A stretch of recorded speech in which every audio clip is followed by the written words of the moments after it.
కూటమి ప్రభుత్వం అధికారంలోకి వచ్చిన తర్వాత వైఎస్ఆర్సీపీకి సంబంధించినటువంటి సీనియర్ నాయకులు మాజీ మంత్రులపైన కక్ష సాధింపు ధోరణిలో భాగంగా అక్రమ కేసులు బనాయించడం ప్రారంభించింది.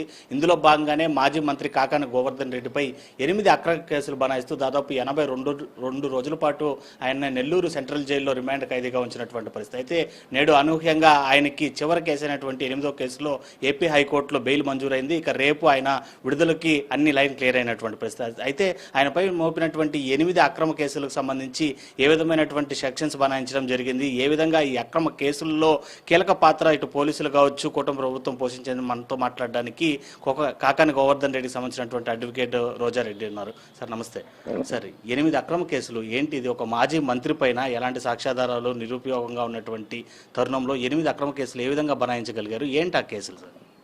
ముఖ్యంగా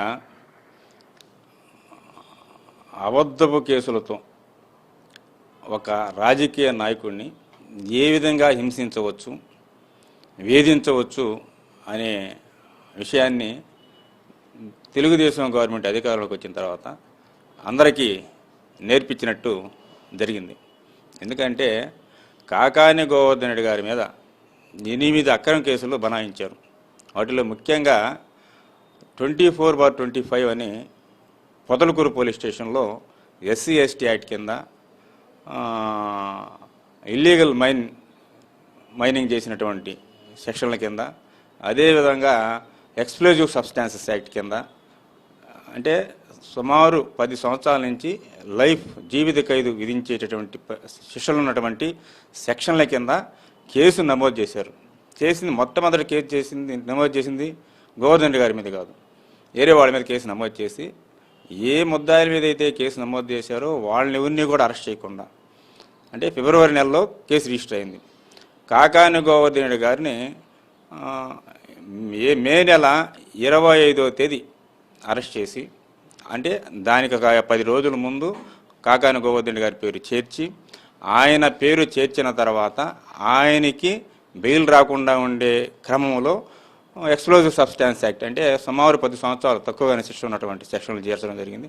తర్వాత కాకాని గోవర్ధన్ గారిని అరెస్ట్ చేసిన తర్వాత బెయిల్ మూవ్ చేశారు. మూవ్ చేసిన తర్వాత ఈ సెక్షన్ల కింద అయితే ఒకవేళ తొందరగా ఏమన్నా బెయిల్ వస్తుంది అనే ఒక భయంతో SC/ST అట్రాసిటీ యాక్ట్ ఉన్నది, ఆ యాక్ట్ కింద మళ్ళీ కొన్ని సెక్షన్లు నమోదు చేయడం జరిగింది. ఆ క్రమంలో హైకోర్టుకు పోవడం, హైకోర్టులో ఈ SC/ST అట్రాసిటీ ప్రివెన్షన్ యాక్ట్ కింద ఉన్నటువంటి సెక్షన్లు నమోదైన కారణంగా యాంటిసిపేటరీ బెయిల్ ఎంటర్టైన్ చేయడంలో లేట్ అయింది.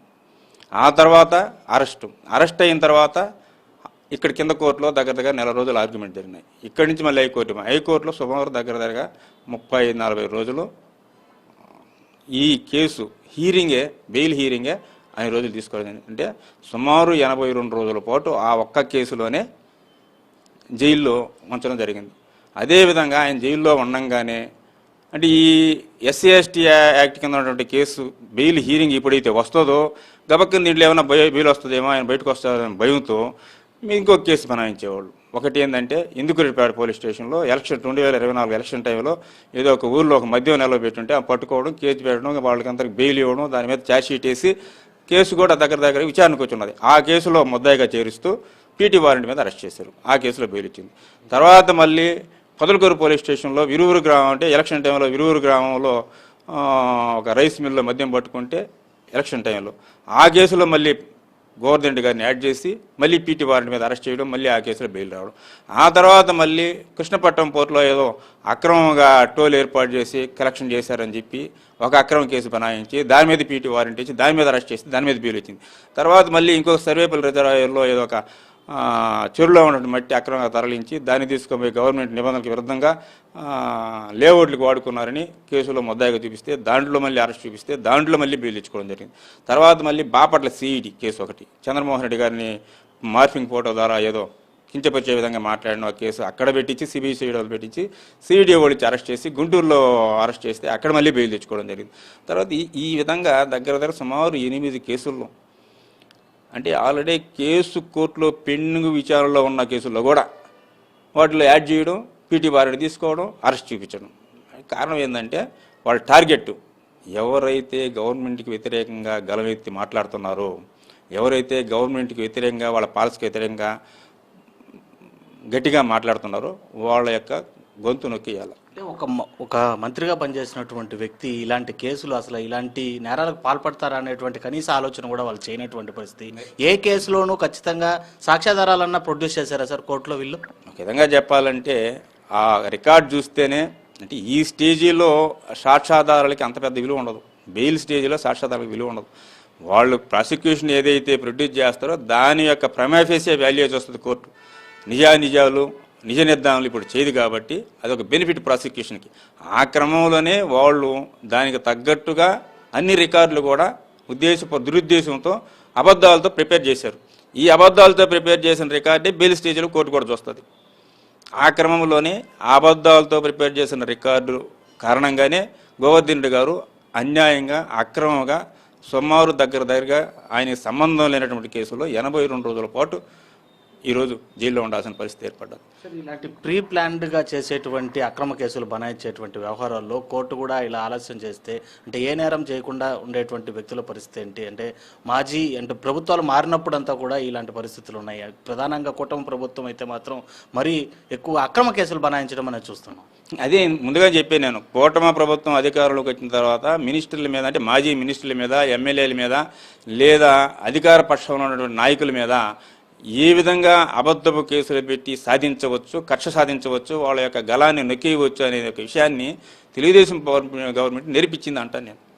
ఆ క్రమంలోనే గోవర్ధన్ రెడ్డి గారిని మీద ఇన్ని అబద్ధపు కేసులు పెట్టడం జరిగింది.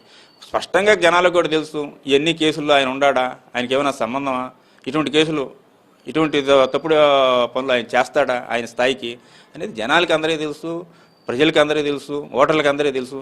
అయినా కూడా ఆయన గలవిప్పి మాట్లాడుతున్నాడు కాబట్టి ఆయన గలాన్ని నొక్కేయాలి కాబట్టి కూటమి ప్రభుత్వం అక్రమ కేసులు పెట్టడం జరిగింది తప్ప ఆయనకి ఈ కేసుల్లో ఎటువంటి సంబంధం లేదు. అటువంటి ఆ కేసుల్లో వాళ్ళు చెప్పిన విధంగా నేరం జరిగిందా లేదనేది కూడా సందేహాస్పదం. రైట్ సార్, మొత్తం మీద చివరి కేసు అయినటువంటి 8వ కేసులో కూడా బెయిల్ మంజూరైంది. ఏపీ హైకోర్టు కొద్దిసేపటి క్రితమే బెయిల్ ఆదేశాలు కూడా జారీ చేసింది. సో ఎప్పుడులోగా గోవర్ధన్ రెడ్డి గారు బయట వచ్చేటువంటి ఈరోజు సాయంత్రం 5 గంటలకి ఆర్డర్ కాపీ కానీ బయటకు వస్తే లేదా రేపు తెచ్చుకోగలిగినా కూడా రేపు సాయంత్రం లోపల జామీందారులు ఇక్కడ ప్రొడ్యూస్ చేసి రేపు సాయంత్రం 7 గంటలకల్లా గోవర్ధన్ రెడ్డి గారు విడుదలయ్యేటటువంటి అవకాశాలు 100% ఉన్నాయి. అదేవిధంగా జరుగుతుంది. ఆయన రేపు 100% మనందరిలో ఉంటాడని నేను కోరుకుంటున్నాను, భావిస్తున్నాను. ప్రధానంగా నెల్లూరు నగరంలో వినిపిస్తున్నటువంటి మరొక చర్చ ఏంటంటే మరో అక్రమ కేసుకు బనాయించడానికి ఇటు కూటమి ప్రభుత్వం సిద్ధంగా ఉంది. బెయిల్లో మంజూరైనటువంటి పరిస్థితుల్లో ఆయన ఇంటికి రాగానే తిరిగి అరెస్ట్ చేసేటువంటి అవకాశాలు కనిపిస్తున్నాయని చెప్పి పెద్ద ఎత్తున వినికిడులు వినిపిస్తున్నాయి. ఎందుకనంటే మీరు చెప్పినటువంటి వినికిడి వాస్తవమే, కానీ ఇన్ని అబద్ధపు కేసులు పెట్టిన తర్వాత ఇన్ని రోజులు ఆయన అక్రమంగా జైల్లో ఉంచిన తర్వాత కూడా ఇంకొక అక్రమ కేసు పెట్టి ఆయన మీద కక్ష సాధింపు చర్య చేస్తుంది గవర్నమెంటు అని అనుకోలేం. ఎందుకంటే ప్రజల్లోకి ఇప్పటికే వెళ్ళిపోయింది ఈ విధంగా గవర్నమెంటు కక్ష సాధింపు చర్యగా ఈ విధంగా అబద్ధం కేసులు పెడుతున్నది, ఇది కరెక్ట్ కాదనేటువంటి జనాల్లో వెళ్ళిపోయింది. జనాల్లో డిస్కస్ జరుగుతూ ఉన్నది. ఈ విషయం వాళ్ళకి కూడా రేజ్ అయ్యారు. కాబట్టి ఈ క్రమంలో మళ్ళీ ఇటువంటి అబద్ధపు కేసు పెట్టి మళ్ళీ అరెస్ట్ చేసి తప్పు చేస్తారని చెప్పి నేను భావించడం లేదు. Right sir, thank you. అది మొత్తం మీద 8 అక్రమ కేసుల్లో దాదాపు సాక్ష్యాధారాలు కూడా సబ్మిట్ చేయకుండానే కేవలం పీటీ వారెంట్లతోనే 80 రోజుల పాటు ఒక రిమాండ్ ఖైదీగా కక్ష సాధింపు చర్యలో భాగంగా మాజీ మంత్రి కాకాని గోవర్ధన్ రెడ్డిని ఇటు అక్రమ కేసుల్లో బనాయించడం జరిగింది. ఇక ఈ బెయిల్తో అయినా కూటమి ప్రభుత్వము తమ ఆగడాలను అడ్డుకట్ట వేస్తుందని చెప్పి కూడా భావిస్తున్నారు. అయితే నెల్లూరు సిటీ నగరంలో అయితే మాత్రం ఖచ్చితంగా మరో అక్రమ కేసు బనాయించడానికి కాకాని పైన కూటమి ప్రభుత్వం సిద్ధంగా ఉన్నటువంటి వినికిడి పెద్ద ఎత్తున వినిపిస్తున్నటువంటి నేపథ్యంలోనే ఎట్టకేలకు అక్రమ కేసులు మొత్తం మీద కాకాని గోవర్ధన్ రెడ్డికి విడుదల లభించిందని కూడా చాలా వరకు హర్షాభావం వ్యక్తం చేస్తున్నారు వైసీపీ నేతలు, అదేవిధంగా అడ్వకేట్ రోజారెడ్డి గారు సైతం.